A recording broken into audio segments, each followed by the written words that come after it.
ఎవరో ఏమైనా అనుకుంటారేమో అనేటువంటి సందేహం లేకుండా నిర్ద్వంద్వంగా దుర్మార్గాన్ని ఎదిరించేటువంటి ధైర్యమే ఒక రూపాన్ని పొందితే ఆ రూపం సంతోష్ గారు.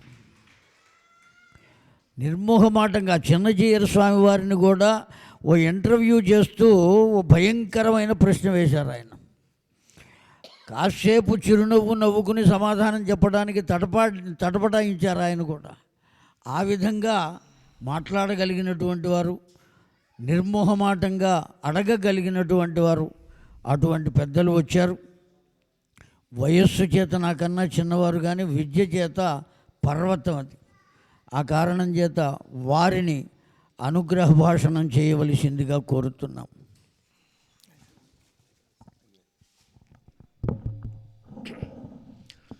ఓం శ్రీమన్మహాగణాధిపతయే నమః.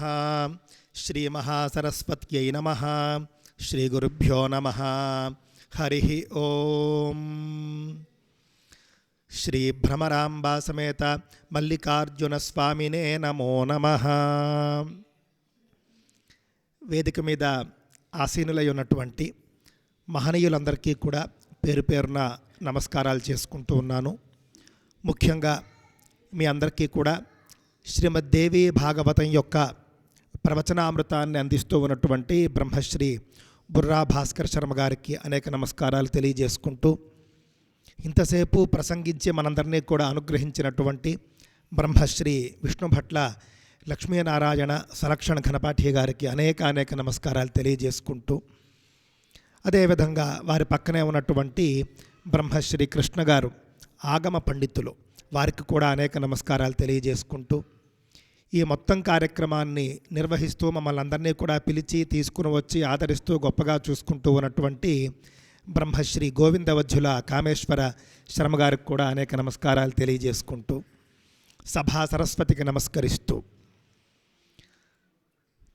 వారు ఇందాక మాట్లాడుతూ అన్నారు, నేను వేదభాష్యం చదువుకున్నాను కానీ అదేమీ అంత గొప్ప కాదు అన్నారు. వారు అలా ఎందుకన్నారో తెలియదు. పక్క వాళ్ళను కొంచెం ఎక్కువగా గౌరవించడం కోసం ఆ మాట అని ఉండవచ్చు. కానీ వేదాధ్యయనం చేసినటువంటి వాళ్ళకి వేదభాష్యం చదవడం అనేది సంపూర్ణతని ఇస్తుంది. ఆ యొక్క వేదం యొక్క అర్థాన్ని సమూలంగా తెలుసుకునేటటువంటి అవకాశం భాష్యం వల్ల కలుగుతుంది. నేటి రోజుల్లో వేద భాష్య పండితులు అతి తక్కువగా ఉన్నారు. దృష్టిలో పెట్టుకోండి, చాలా తక్కువగా ఉన్నారు. మనకెవరైనా ఒకళ్ళిద్దరూ ఫలానా వారు వేదభాష్య పండితులండి అని అంటే మనం చాలా సంతోషించి కాళ్ళకి దండం పెట్టాలి. అంత గొప్పవారు వారు, సామాన్యులు కాదు. నేటి వేదిక యొక్క గొప్పతనం ఏమిటి అని అంటే, మనం నిగమాగమములు అని అంటామటండి. నిగమము అనంటే వేదం, ఆగమము అనంటే కనుక వేదం నుండి వచ్చినటువంటి ఇతర శాస్త్రాలు.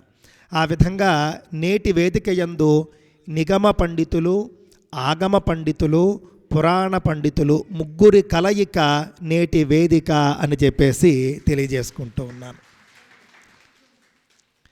నిగమాగమములు అంటే అవి ఎందుకు అనంటే, నేటి రోజుల్లో ఆగమం తెలిసిన వాళ్ళు కూడా చాలా తక్కువగా ఉన్నారండి. ఆగమ పండితుల్ని మనం వెతుక్కోవాల్సి వస్తుంది, ఎక్కడున్నారు అని చెప్పేసి. ఒక ఆలయం మనం కట్టాలి అని అంటే మనకి ఆగమ పండితులు కావాలి. ఆ విధంగా వారు మహనీయులు. కృష్ణశర్మ గారు ఆగమ పండితులు అంటే సామాన్యమైన విషయం కాదు. ఇక ఈ మొత్తం కార్యక్రమానికి కేంద్ర బిందువైనటువంటి బ్రహ్మశ్రీ బుర్రా భాస్కర శర్మ గారు, వారు ప్రవచనం చేసేటటువంటి విధానం ఇందాక వారు చెప్తూ ఉన్నారు. సనాతన సాంప్రదాయంలో ప్రవచనం చేయడం వేరు. ఏదో భాగవతం చెబుతున్నానండి, పురాణం చెబుతున్నానండి అని చెప్పేసి వచ్చి కథ చెప్పి వెళ్ళిపోవచ్చు కాదు. దానికి అనుష్ఠాన బలము, అర్థం చేసుకోవడము, ఉపాసన ఇన్నీ కూడా ఉంటూ భాగవతం మీద చాలా పరిశోధన చేసి అది చెప్పేటటువంటి సందర్భంలో మనం ఎప్పుడూ కూడా వైదిక సనాతన సాంప్రదాయాన్ని మరచిపోకూడదన్నమాట అండి. సనాతన సాంప్రదాయంతో కలిపి చెబితేనే మనకు శోభిస్తుంది. గతంలో పరమపూజ్యులు మల్లాది చంద్రశేఖర శాస్త్రి గారు మొదలైనటువంటి వాళ్ళంతా కూడా సనాతన సాంప్రదాయంలో చెప్పేవారు ప్రవచనాలు. ఆ పద్ధతిలో ఆ సాంప్రదాయంలో మనకు కనిపిస్తూ ఉన్నటువంటి మనల్ని అనుగ్రహిస్తూ ఉన్నటువంటి మహనీయులు వారి ప్రవచనాన్ని మీరు శ్రీశైల మహాక్షేత్రంలో వినడం కూడా చాలా చాలా అదృష్టము అని చెప్పాలండి. ఎందుకు అనంటే పొద్దున్న లేస్తే మనం సంకల్పం చెప్పుకుంటాం, సంధ్యావందనానికి కావచ్చు, దేవతార్చనకు కావచ్చు, అన్నింటికి. సంకల్పంలో మనం భరతఖండంలో ఉన్నటువంటి 2 ముఖ్యమైనటువంటి క్షేత్రాలను మనం అందులో స్మరిస్తాం. అందులో మొట్టమొదటిది ఏమిటి? మేరోహో దక్షిణ దిగ్భాగే అని చెప్పేసి అంటాం. మేరు పర్వతాన్ని స్మరిస్తాం. సాక్షాత్తుగా శ్రీచక్రాకారంలో ఉంటుంది. ఆ యొక్క శ్రీచక్రాన్నే మనం స్మరిస్తాం. సహజ సిద్ధమైనటువంటి శ్రీచక్రం అని అర్థం మాటండి. ఆ తర్వాత మనం ఏమంటాం? శ్రీశైలస్య ఈశాన్య దిగ్భాగే, లేకపోతే వాయవ్య దిగ్భాగే అని చెప్పేసి మనం అంటూ ఉంటాం. ఎందుకు? అంత గొప్ప క్షేత్రం ఇది. శ్రీశైలం అనేటటువంటిది సాధారణమైనటువంటి క్షేత్రం కాదు. తెలుగునాట మన యొక్క పుణ్యవశాత్తు ఉన్నటువంటి ఒక మహా జ్యోతిర్లింగం. 12 జ్యోతిర్లింగాల్లో కూడా 2వ జ్యోతిర్లింగం దృష్టిలో పెట్టుకోండి. సౌరాష్ట్రే సోమనాథంచ శ్రీశైలే మల్లికార్జునం. అలాంటి జ్యోతిర్లింగంలో ఉన్నామండి మనం. మనలో కూడా చాలామందికి మల్లికార్జున అనేటటువంటి పేరు ఉంటుంది. మీకు తెలిసిన వాళ్ళలో ఉందా అండి? మల్లికార్జున అనేటటువంటి పేరు ఉంటుంది. చాలా సంతోషం. అయితే దురదృష్టం ఏమిటంటేనండి, మల్లికార్జున అని పూర్తి పేరు పిలవరు మన వాళ్ళు. మల్లిక్ అంటూ ఉంటారు. ఒరే మల్లిక్ వచ్చావా అంటూ ఉంటారు. ఇదెక్కడ దౌర్భాగ్యం? ఆ యొక్క మాలిక్ అనేటటువంటిది ఒక ఉర్దూ పదం మాట అండి. మాలిక్ అనేటటువంటిది ఉర్దూ పదం, యజమాని అని అర్థం. ఆ విధంగా మనం మల్లికార్జున అనేటటువంటి పదాన్ని మనం సగం చేయడం వల్ల మనం భాషాంతరం వెళ్ళిపోయి ఒక మ్లేచ్ఛ భాషలో ఒక పదాన్ని మనం స్మరించినంత దోషం మాత్రమే వస్తుంది మనకి. దృష్టిలో పెట్టుకోండి. అంటే మనకు మల్లికార్జున స్మరణ వల్ల రావలసినటువంటి పుణ్యం రాదు. అలా కూడా మన వాళ్ళు ఒకంత దోషం చేస్తున్నారు. మనం ఒక పేరు పెట్టుకున్నాము అని అంటే సంపూర్ణంగా ఆ పేరును మనం పలుకుతూ పిలిస్తేనే మనకు దానివల్ల వచ్చేటటువంటి పుణ్యం వస్తుంది. మల్లికార్జున అంటే మల్లికార్జున గారు అనండి, ఎంత బాగుంటుంది. ఈ విషయాన్ని కూడా తెలియజేసుకుంటూ భ్రమరాంబ అమ్మవారు. అయితే మల్లికార్జున అనేటటువంటి పేరు రాసే సందర్భంలో కొంతమంది తెలియక ఒత్తు పెడుతూ ఉంటారు. ఒత్తు పెట్టి ఖ అని చెప్పి రాస్తూ ఉంటారు. అలా రాయకూడదు. మల్లికా పుష్పానికి సంబంధించినటువంటి అర్థం కాబట్టి మల్లికార్జున అని ఒత్తు లేకుండా వ్రాయాల్సినటువంటి అవసరం ఉంది, పలకాల్సినటువంటి అవసరం ఉంది. అదేవిధంగా భ్రమరాంబ అమ్మవారు ఇందాక కామేశ్వర శర్మ గారు చూపించారు. చండీ పారాయణ కూడా చేస్తున్నారు, చండీ హోమం చేస్తూ ఉన్నారు. ఇన్ని కార్యక్రమాలతో కలిపి ఈ యొక్క ప్రవచనాన్ని ముఖ్యంగా పెట్టడం కూడా సాదాసీదా అంశం కాదు. యజుర్వేద హవనం అవుతోంది, చండీ హవనం అవుతోంది, రుద్ర పారాయణలు, భాగవత పారాయణలు, సూర్య నమస్కారాలు, ఎన్ని కార్యక్రమాలు చేస్తూ ఉన్నారండి. ఎంత పుణ్యం మీ అందరికీ కూడాను. కావున చండీలో మనం చూసుకున్నప్పుడు అందులో వస్తుందన్నమాట అండి, యదారుణాక్షస్త్రైలోక్యే మహాబాధాం కరిష్యతి తదాహం భ్రామరం రూపం కృత్వా సంఖ్యేయ షట్పదం త్రైలోక్యస్య హితార్థాయ వధిష్యామి మహాసురం భ్రామరీతి చ మాల్లోకాః తదా స్తోష్యంతి సర్వతః. అరుణాసురుడు అనేటటువంటి ఒక రాక్షసుడిని సంహరించినటువంటి అమ్మవారు ఆవిడ భ్రామరీ రూపంలో, భ్రమర రూపంలో అంటే తూనీగ రూపంలో ఆ యొక్క మహాసురుడిని సంహరిస్తుంది, తూనీగ రూపంలో అవతరించి. అందువల్ల ఆవిడకు భ్రామరి అనేటటువంటి పేరు వచ్చింది. భ్రామరి అనే పేరే భ్రమరాంబగా మారింది తప్ప రెండింటి యందు పెద్దగా తేడా ఏం లేదు. భ్రమరాంబ అన్నా భ్రామరి అన్నా కూడా ఒకటే, దృష్టిలో పెట్టుకోండి. మనకు అరుణాసురుడు అనేటటువంటి రాక్షసుడు మనకు ఎక్కడ కనిపిస్తాడంటే వైకుంఠపాళి ఆడుతూ ఉంటాం మనం. అంటే పాత వైకుంఠపాళి మనం కనుక చూసినట్లయితే వెంకటరామాయణకో సన్స్వాళ్ళది ఉంటుంది. ఆ వైకుంఠపాళిలో మనం చూసినప్పుడు అతిపెద్ద పాము మీద అరుణాసురుడు అని రాసి ఉంటుంది. మీ అందరికీ గుర్తుండే ఉండాలి, అరుణాసురుడు అని వ్రాసి ఉంటుంది. ఆ విధంగా అరుణాసురుడు అనే ఒక రాక్షసుడు ఉన్నాడు అని మనకు తెలియడం కూడా కాస్త తక్కువగా ఉంటుంది. కానీ వైకుంఠపాళి పుణ్యమా అని మనకు తెలిసింది. భాగవతాది గ్రంథాల్లో మనకు ఈ విధంగా అమ్మవారి చేతిలో హతులైనటువంటి రాక్షసుల గురించి చాలా చక్కగా వస్తూ ఉంటుంది. ఇక భాగవతం విషయానికి వచ్చేస్తేనండి, దేవీ భాగవతం అనేటటువంటిది అష్టాదశ పురాణాల్లో ఇది అంతర్భాగమా కాదా అనే చర్చ కొంతమంది చేస్తూ ఉంటారు. కొంతమంది చెబుతూ ఉంటారు, ఇది తెలిసి తెలియనటువంటి కథలు, శ్రీమద్భాగవతం మాత్రమే అష్టాదశ పురాణాల్లో భాగం అండి, దేవీ భాగవతం భాగం కాదు అని కొంతమంది చెప్పగా నేను విన్నాను. అది కేవలం అజ్ఞానం చేత వాళ్ళు చెబుతూ ఉన్నటువంటి మాటే తప్ప వేరు కాదు. మద్వయం భద్వయం చైవ భ్రత్రయం వ చతుష్టయం అనాపలింగ కూస్కాని పురాణాన్ని పృథక్ పృథకు అని చెప్పినప్పుడు అందులో భాగవతము అనేటటువంటి పురాణం గురించి ఉంటుంది. భాగవతము అని ఎక్కడ చెప్పినా కూడా కేవలం ఈ యొక్క 18 పురాణాల గురించి చెప్పిన సందర్భమే కాదు, భాగవతం అని ఎక్కడెక్కడ చెప్పినా కూడా శ్రీమద్భాగవతము మరియు దేవీ భాగవతము రెండూ కలిసే ఆయన భాగవతంగా వ్యాస మహర్షి రచించాడు. ఆ విధంగా ఒకటిగా రచించినటువంటి భాగవతాన్ని తరువాతి రోజుల్లో దేవీ భాగవతంగా ఒక భాగము, శ్రీమద్భాగవతంగా ఒక భాగము తీసి లోకంలో ఆ రెండింటినీ కూడా ప్రసిద్ధం చేశారు అని చెప్పేసి పెద్దలు చెప్పగా నేను విన్నాను. అందులో ఏదైనా దోషం ఉంటే పెద్దలు క్షమించాలి. కావున వ్యాస మహర్షి స్వయంగా చెప్పినటువంటి పురాణాల్లో ఒక అద్భుతమైనటువంటి పురాణం శ్రీమద్ దేవీ భాగవతం. ఇందులో చాలా అద్భుతమైనటువంటి కథలు ఉంటాయండి. మాఘశుద్ధ పంచమి నాడు మనం సరస్వతీ పూజ చేస్తాం. మాఘశుద్ధ పంచమి నాడు సరస్వతీ పూజ చేయాలి అని చెప్పడానికి ముఖ్య ఆధారం ఏది అని అంటే అది దేవీ భాగవతమే. దృష్టిలో పెట్టుకోండి. కృష్ణ పరమాత్మ మొట్టమొదట మాఘశుద్ధ పంచమి నాడు సరస్వతి అమ్మవారిని పూజించి, యుగాలు మారినా, కల్పాలు మారినా, ప్రళయాలు వచ్చినా పోయినా, కొత్త సృష్టి జరిగినా కూడా మాఘశుద్ధ పంచమి నాడు అన్ని కాలాల్లోనూ, అన్ని స్థలాల్లోనూ, అన్ని దేశాల్లోనూ, అన్ని లోకాల్లోనూ ఉన్నటువంటి జనం అంతా కూడా నిన్ను ఈ రోజున పూజించాల్సిందే అని చెప్పేసి శాసనం చేస్తాడు ఆయన. ఆ విధంగా సరస్వతీ పూజ వసంత పంచమి అంటాం మనం. ఆ యొక్క పూజ గురించి, పూజా విధానం గురించి సంపూర్ణంగా మనకు దేవీ భాగవతంలో ఉంటుందండి. అలాంటి దేవీ భాగవతాన్ని మీరంతా కూడా వింటూ ఉన్నారు. ఒక్కొక్క అంశం అసలు మహామంత్రాలండి. ఎంత ఆశ్చర్యం వేస్తుందో. దేవీ భాగవతంలో ఒక్కొక్క అమ్మవారి గురించి చెబుతూ ఆ అమ్మవారికి సంబంధించినటువంటి పూజా విధానము, స్తోత్రము, మహామంత్రము, మూలమంత్రము సబీజాక్షరంగా అందులో ఉపదేశాలు వచ్చేస్తాయి. అందువల్ల దేవీ భాగవతం పారాయణ చేయాలన్నా కూడా ఎంతో మడి అవసరం దృష్టిలో పెట్టుకోండి. చక్కగా పరిశుభ్రంగా స్నానాదులు చేసుకుని మడి కట్టుకుని పారాయణ చేయవలసినటువంటి గ్రంథం అది. మహాబీజాక్షరాలు ఉంటాయి. అవన్నీ కూడా వారి యొక్క ప్రవచనంలో మీరు వింటూ ఉంటారు. మానసాదేవి కథ కావచ్చు, మంగళచండీ కథ, దక్షిణాదేవి కథ అని ఉంటుందండి. చాలా తక్కువ మందికి తెలుసు. మన ఇళ్లలో కూడా చాలా కార్యక్రమాలు చేయించేసుకుంటాం. మనం పురోహితుల్ని పిలిచి చాలా కార్యక్రమాలు చేయించుకుని మనం సంభావన ఇవ్వడానికి కనుక మనం ఆలస్యం చేస్తే ఆ ఫలితాన్ని మనం ఏ విధంగా కోల్పోతాము అని దక్షిణాదేవి కథ మనకు చెబుతుంది.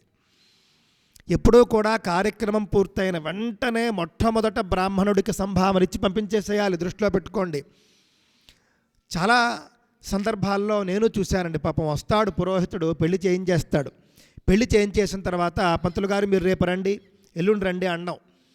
ఇతడు ఫోన్ చేసి అయ్యా మొన్నటి కార్యక్రమానికి సంభావన ఎప్పుడు ఇస్తారు అని చెప్పేసి అడగడం.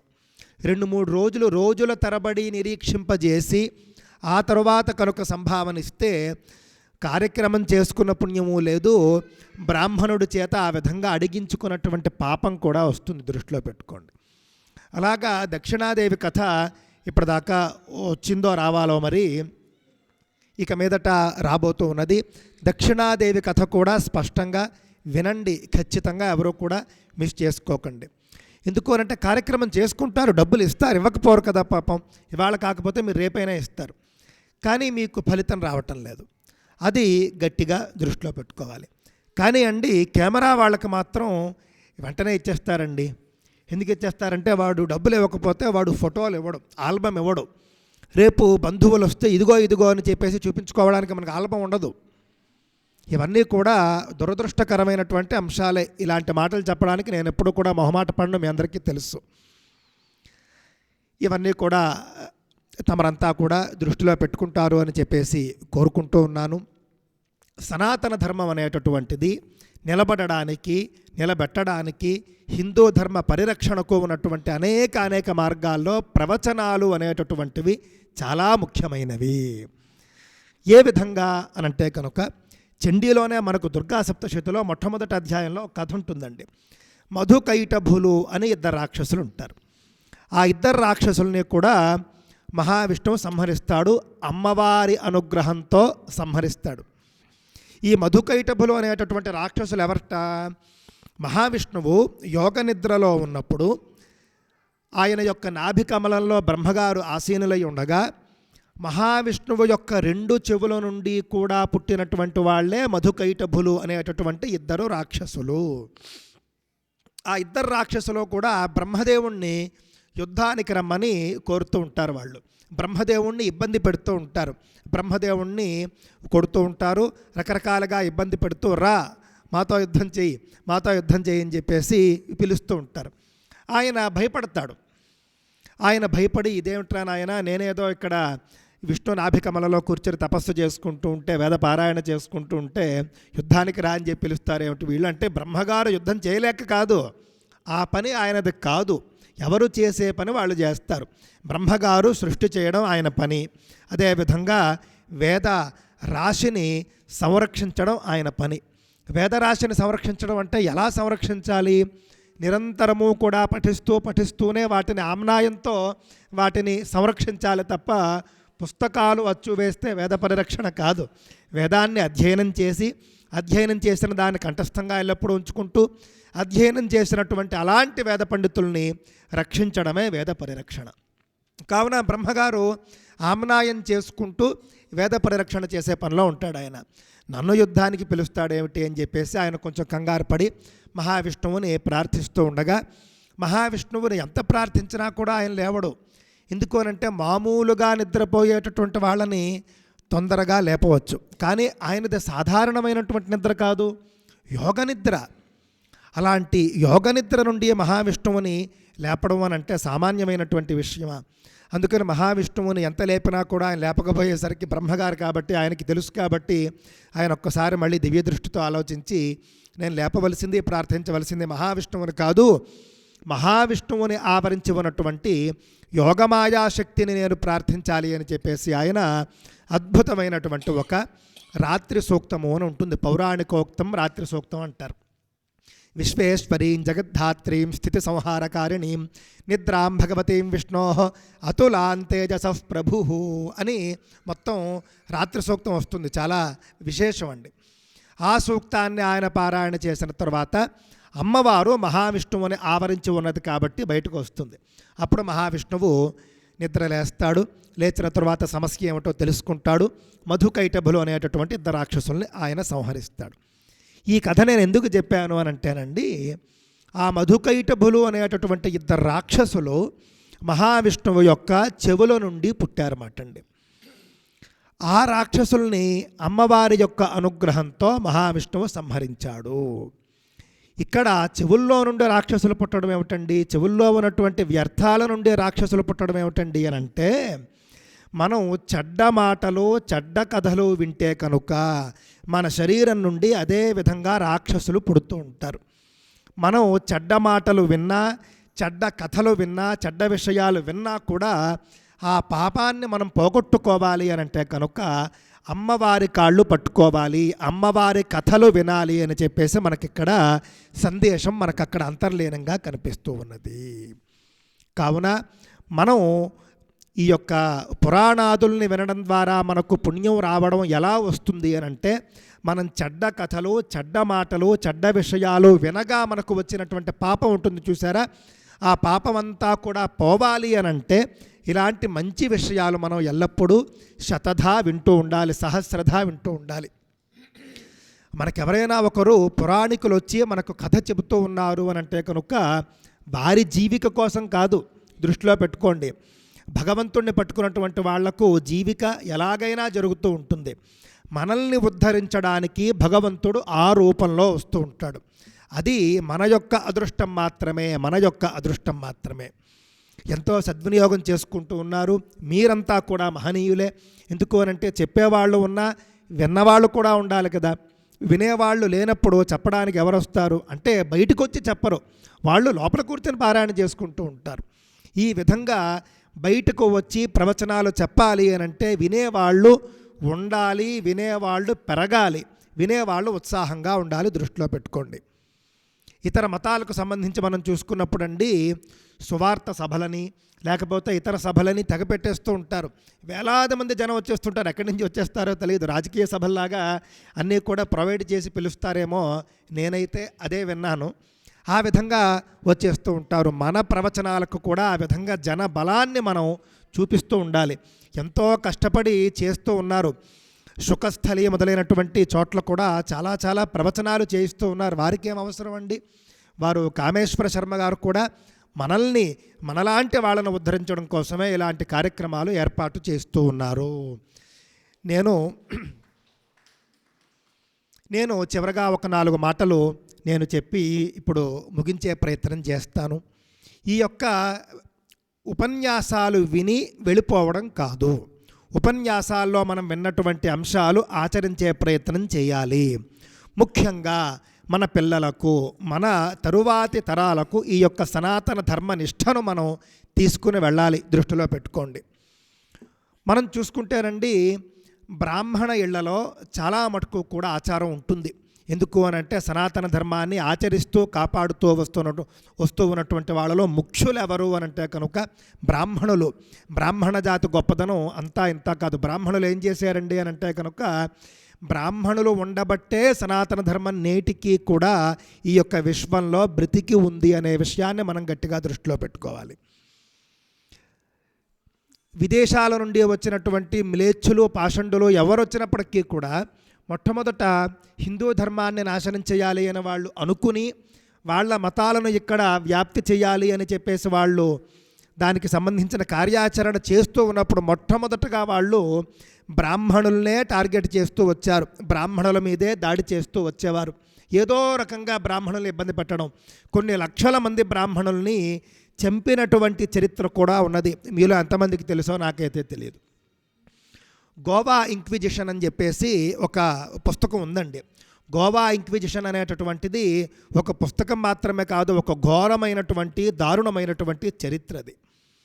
ఆ గోవా ఇంక్విజిషన్లో గోవా అనేటటువంటిది మనం నేడు వింటే కనుక పూర్తిగా పాశ్చాత్య పోకడలకు కేంద్రము అని చెప్పేసి భావిస్తూ ఉంటాం. కానీ ఒకానొక సందర్భంలో సరస్వతి నది పారినటువంటి మహత్తరమైనటువంటి ప్రదేశము గోవా.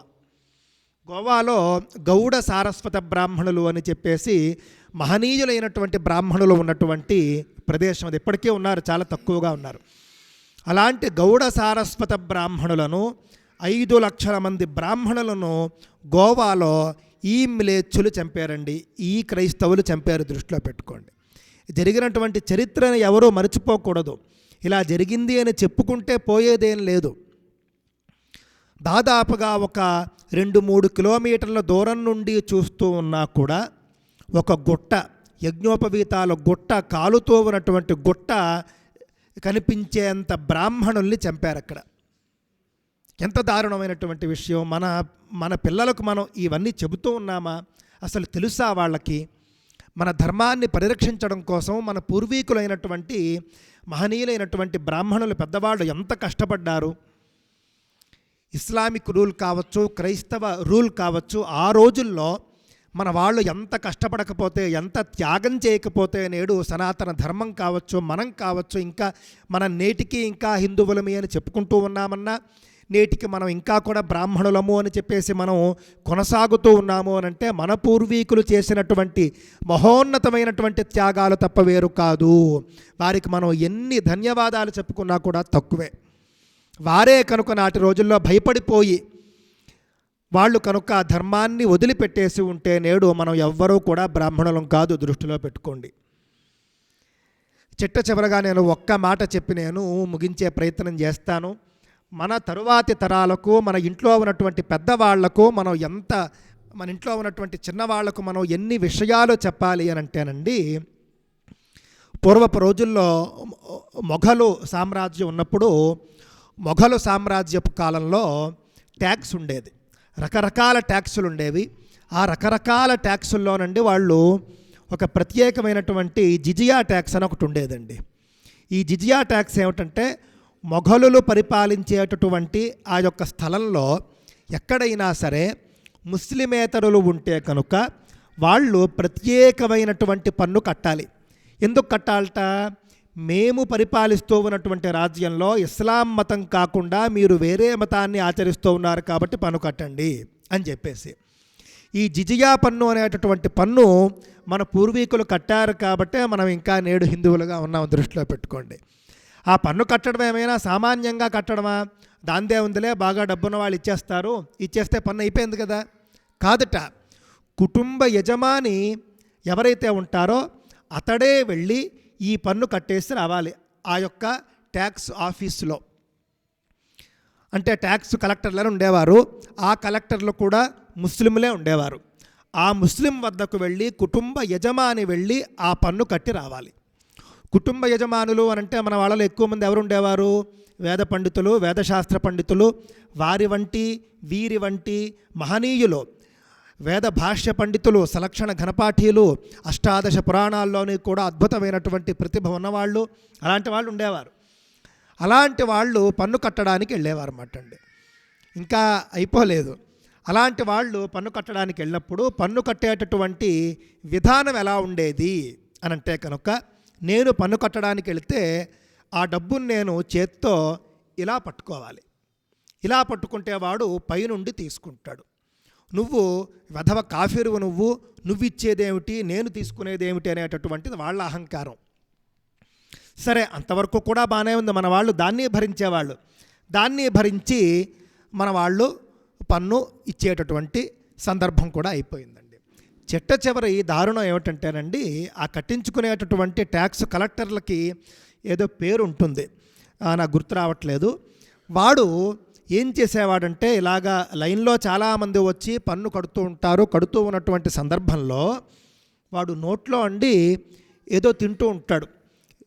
అది ఎలాంటిదైనా కావచ్చు, ఏదైనా కావచ్చు. వాడు కనుక మధ్యలో తింటున్నటువంటిది ఉమ్మాలనుకుంటే వాడికి బయటికి వెళ్ళడానికి అవకాశం ఉన్నా కూడా వాడు వెళ్ళడు. ఎవరైతే పన్ను కట్టడానికి వస్తారో వాళ్ళ చేతుల్లోనే ఉమ్మేవాడు. ఎంత దారుణమో చూడండి. ఇంకా వాడికి ఒళ్ళు మండిపోతే మన వాళ్ళని నోరు తెరవమని చెప్పి నోట్లో కూడా ఉమ్మేవాడు. అలా ఉమ్మించుకున్నటువంటి వాళ్ళే మన మహనీయులు అలా చేసుకుని ధర్మాన్ని కాపాడుకున్నారు. ఇది నేను చెప్పొచ్చేటటువంటి అంశం అండి. అవన్నీ వాళ్ళు భరించారు కాబట్టే నేడు మనం హిందువులుగా ఉన్నాము, బ్రాహ్మణులుగా ఉన్నాము. ఇంతటి మహనీయులు నోట మనం నేడు ప్రవచనాలు వింటూ ఉన్నాము. మన పూర్వీకుల త్యాగాలు మరిచిపోకండి అని చెప్పడం మాత్రమే నా యొక్క ఉద్దేశం తప్ప ఇంకేమీ కాదు. దయచేసి పిల్లల్ని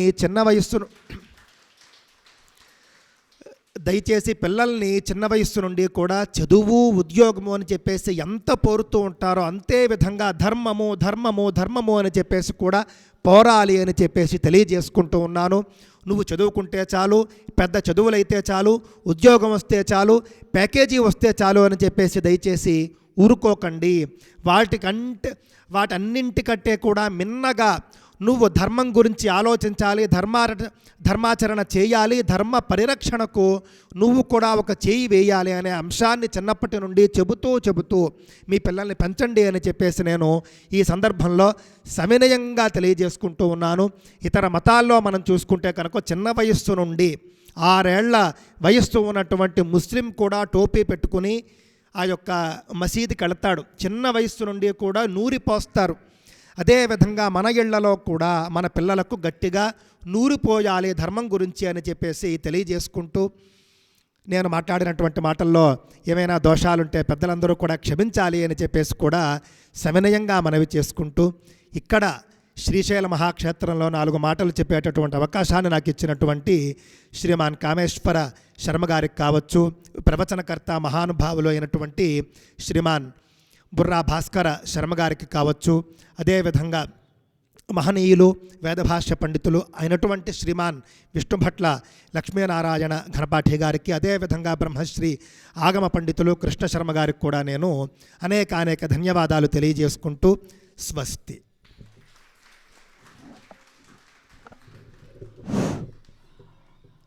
అమూల్యమైనటువంటి సందేశాన్ని అందించినటువంటి సంతోష్ గారికి మనమందరం కృతజ్ఞులం. వాస్తవానికి గుర్తుంచుకోవలసిన విషయం అండి. ఇంకొక విషయం కూడా వారు చెప్పు ఉండాలి. మతము అనరాదండి. హిందూ మతము కాదు, మతిజనితో మతం. ఒకానొక మనిషి యొక్క మస్తిష్కము నుండి పుట్టినటువంటి అభిప్రాయము మతం.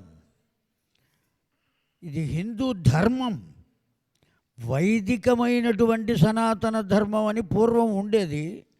కేవలం ఒక 500-400 సంవత్సరాల నుంచి హిందూ అనేటువంటి పదం వచ్చింది. పూర్వం వైదిక సనాతన ధర్మం, భారతీయ వైదిక సనాతన ధర్మము దీని పేరు. ఈ మతము అనడానికి ఎవరి మతి నుంచి వచ్చింది ఇది? ఒక్కొక్క మతానికి ఒక్కొక్క ప్రవక్త ఉన్నాడు. కానీ ఈ హిందూ ధర్మానికి ఎవరు ప్రవక్త? వేదవ్యాసుని కన్నా ముందున్నది. మొన్న వచ్చిన శంకరుల వారి కన్నా ముందున్నది. ఎప్పటి నుంచి ఉన్నది అంటే భగవత్ తత్వం ఎప్పటి నుంచి ఉన్నదో అప్పటి నుంచి ఉన్నది. యుగాలు, కల్పాలు, అర్బుదాలు ఎన్నో అయిపోయినాయి. అప్పటి నుంచి సనాతనమై ఉన్నది ధర్మం. దానికి మనం కట్టుబడి ఉన్నాం. ఆ కట్టుబడి ఉండేంత శాశ్వతమైన పునాది ఆ ధర్మంలో ఉన్నది. కనుక ఆ ధర్మాన్ని మీ పిల్లలకు కూడా చెప్పండి అని వారు ప్రత్యేకించి అడగవలసిన దుస్థితి ఏర్పడినందుకు దుఃఖపడాలి మనం.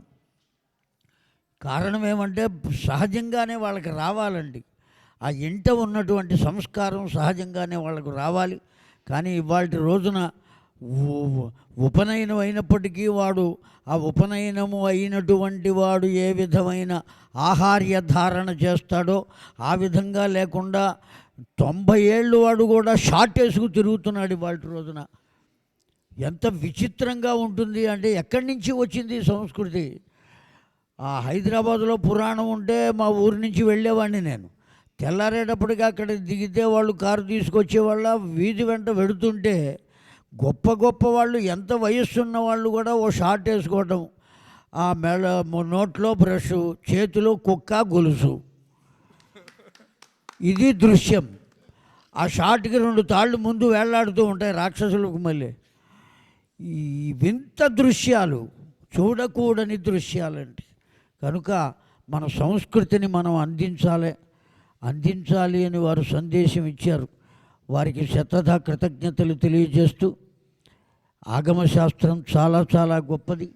మనం ఒక దేవాలయానికి వెడుతున్నాము అంటే ఆ దేవాలయంలో ఉన్న భగవంతునికి మొక్కుకుంటున్నామో, లేదు ప్రార్థిస్తున్నామో, భక్తి కనబరుస్తున్నామో, ఏం చేస్తున్నామో, ఎవరో ఒక శిల్పి దాని మీదే కూర్చుని అనేకములైన ఉలి దెబ్బలతో ఒక రూపాన్ని తయారు చేస్తే ఆ రూపంతో ఉన్నటువంటి శిలను తెచ్చి ఒక చోట ఉంచి యంత్ర ప్రతిష్ఠ, దాని మీద విగ్రహ ప్రతిష్ఠ చేసి కళాన్యాసం చేసి జీవతత్వాన్ని తెప్పించి తన వద్దకు వచ్చిన వారినందరినీ కూడా కాపాడగలిగినటువంటి శక్తిని ఆ శిల్పానికి అందించేటువంటి శాస్త్రమే ఆగమ శాస్త్రము.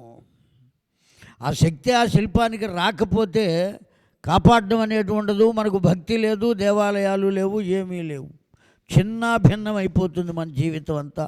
అలా ఆగమశాస్త్ర అధ్యయనం చేసి పద్ధతి ప్రకారం ఇప్పటికీ 300కు పైన ప్రతిష్టాంతాచార్యులు ఆయన ప్రతిష్టలు చేయించినటువంటి వారు మహానుభావులు. మంత్రార్థం తెలిస్తే కానీ ప్రతిష్ట చేయించలేరండి. మంత్రం చదవటం వేరు, మంత్రార్థం తెలియటం వేరు. దాన్ని అనుసరించి చేసేటువంటి వారు ఇక్కడ కూర్చున్నారు. ఇందాక చెప్పారు కదా మా విష్ణుభట్ల వారు, ఆ వేదం మొత్తం మూలం చదువుకోవటం వేరు, దాని భాష్యం చదవటం వేరు. ఎవరెవరు ఉన్నారండి? దెందుకూరి వారు వీరు తప్ప ఇంకెవరు లేరండి. వీరు చాలామంది, కొద్దిమంది ఉన్నారన్నారు, కానీ నాకు తెలిసినంత వరకు 3 ఉన్నారు ఆ వేద భాష్యం తెలిసినటువంటి వారు.